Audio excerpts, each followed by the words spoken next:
All right, so what do you do if you find yourself in this situation?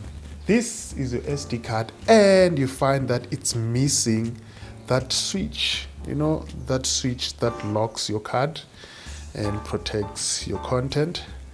This is the card, it's missing the switch. And I'm putting it inside the camera and let's see what the camera tells us. Switch it on. All right, can you see this is the message that it's giving us? So meaning we can't write anything. I can't take photos because the card is saying it's protected, meaning it's locked. But because of we don't have the switch, what do? Stick around. I will share what to do if you find yourself in a situation like that. Let's remove the card like so. All right, and then all you need is a tape. Any clear tape, it doesn't have to be specifically this one, but all you do is just take out a fairly small amount.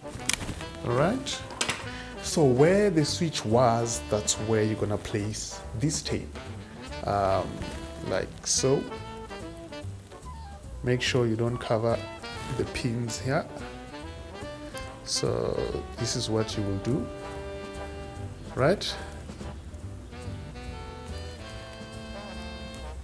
Cool. And now I'm gonna place back the SD card onto the camera and see what message we get now with the tape. Okay. All right. Turn back on the camera. Camera is on and that message is cleared. Now you can take photos. Here you go. Here you go. If you find yourself in a situation where your card is missing that lock and you can't access your content, this is the method. Just get a tape. Yeah, that's all you need to do. But also, before, I have a question. I don't know what exactly this switch really do. What is the purpose of this switch in a real world? Because I've never used it. If there's any, kindly educate us in the comment section. This is Flip Cheesy Easy Baby.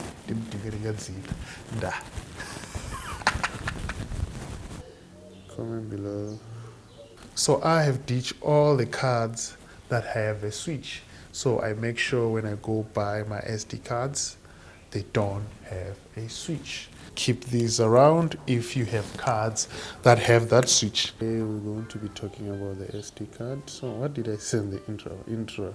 Have you ever wondered what to do if your SD card is missing the locking switch?